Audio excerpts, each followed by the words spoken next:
Our conversation with the folks from the Evergreen After School Club brought to you by Marcus and Mack, a law firm representing injured people. And on the line with us today, Dave Janusek. Let me double-click him, and then we'll double-click on Joyce Sharman. They're both with the club, and it is so good to hear your voices again. Dave, Joyce, good morning to both of you. Good morning, Todd. Oh, it's great to have you both with us here this morning. David, let's start with you. Evergreen After School Club doing all kinds of great work, and you continue to, through the pandemic, offer your services as changed as they are, as they must be. But you did a fundraiser recently, huh? We did, Todd. And you're right. We had kind of, COVID has taught us many things, but I think it's taught us one thing, that you've got to be flexible, you've got to adjust, and we've done that. We've continued to provide programming since March of last year, whether it be via the mail, via the internet, via face-to-face.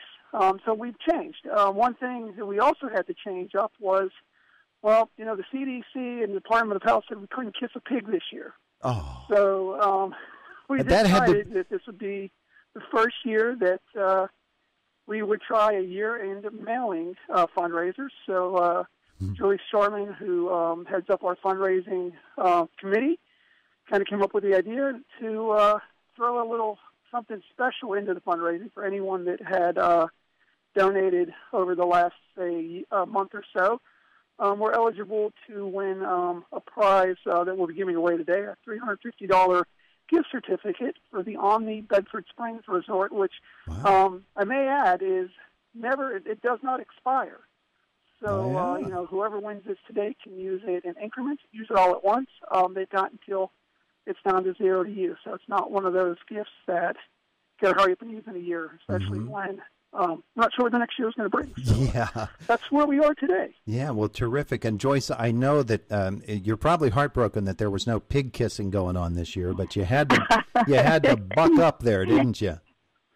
That was just so great. It was such a fun experience, and honestly, I really was disappointed not to be able to do the kiss the pig, but we did our best to do something because our youth needs our support more than ever right now.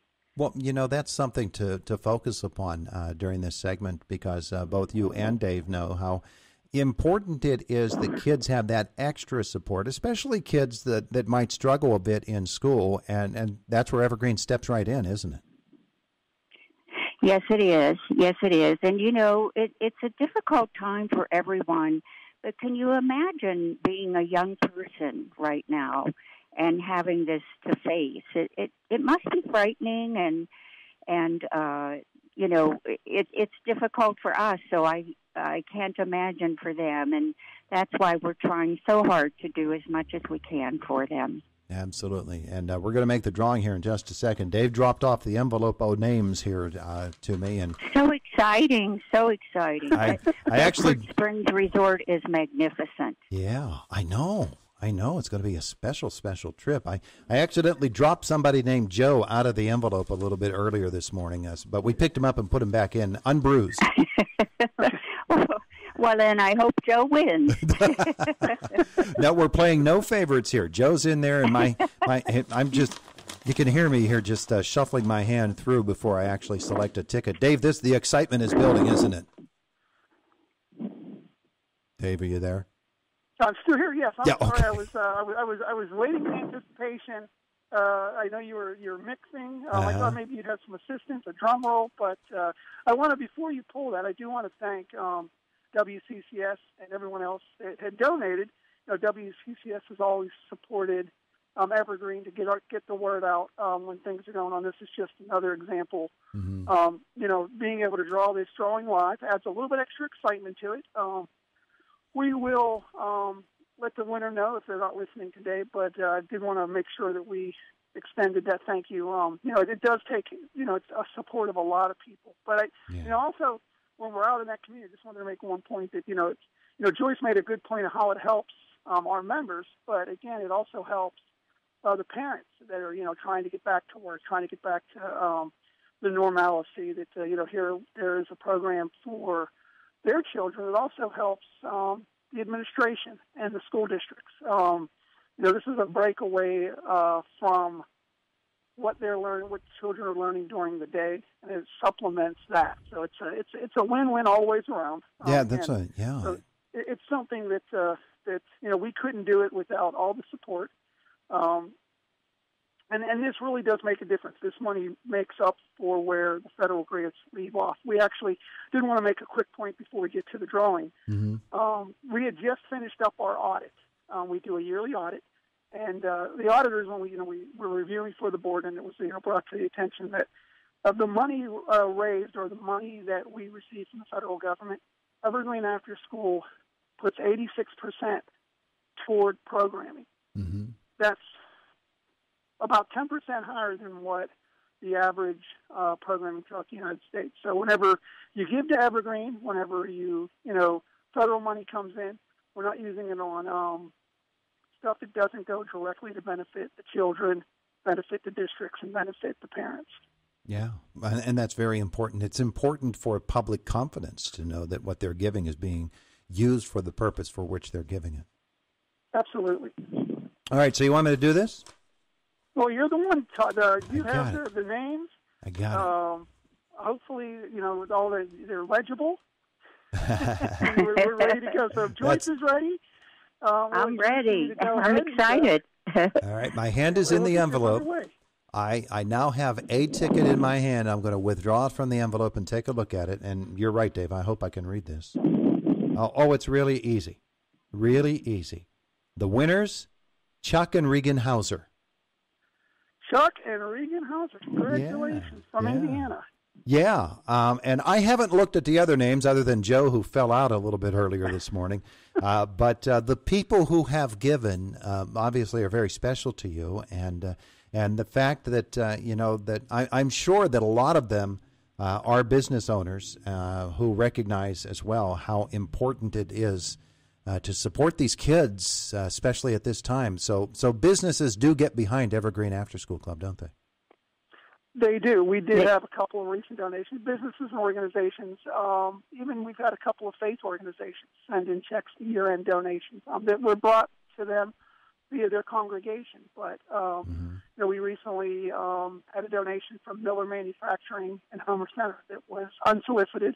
And when those unsolicited donations come in, it makes you feel good because you feel that our message is getting out, our programming is strong, and it's not myself or a board member asking for that donation. It's those organizations. And even with this fundraiser this year, we saw a lot of new donors, which came into the fold.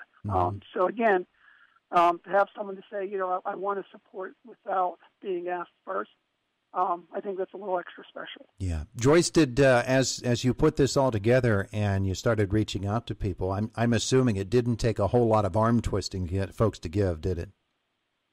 It really didn't, and we're so grateful to all of our supporters, and we just can't thank everyone enough. It's so meaningful, and as David said, their money is going towards the programs. It's not going to anything else, and we really want them to know that. And just thank you from the bottom of our hearts. Absolutely. Absolutely. All right, so the club's activities will go on as the second part of the school year gets underway. David, any specific plans for what you're going to be able to do in the coming months? Well, we will be dictated by the districts, but again, we've done everything from online, literally a day like today, we're going to talk about STEM, and we're going to build a snowman, and we're going to go online and, and talk about the science, degree the water melts. We have some plans to extend back in, and I'll make that announcement early next year, to extend back into another districts that we had were forced to shed last year because of federal funding. We were granted some money through the COVID CARES Act, so I think it's pretty exciting that in 2021 we're hoping to open up programming again back in United and Penns Manor school districts. Oh, yeah, that's so fantastic. Kind of an exclusive here on WCCS that there's parents out there listening. We'll be meeting with them next next week, to start seeing how we can get something hopefully started early next year, and then we will reapply for federal funding. in the spring in hopes to bring back those programs to the point that they were before. But we will just we'll roll with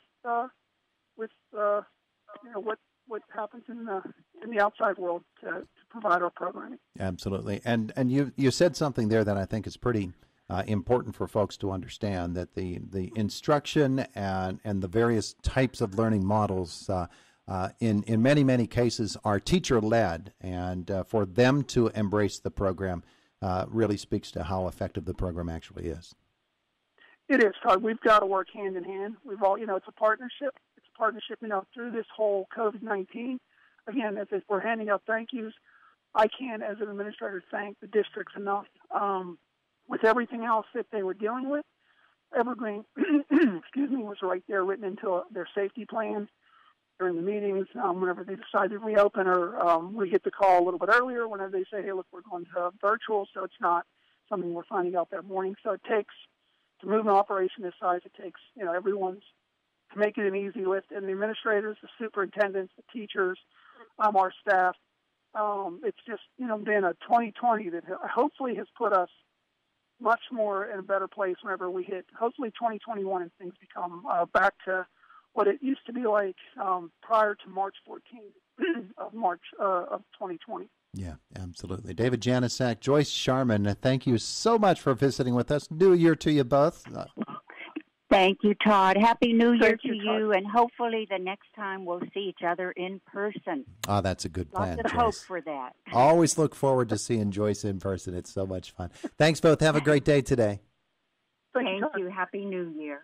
It is the voice of Indiana County, WCCS 101.1 FM and AM 1160 and AM 1160.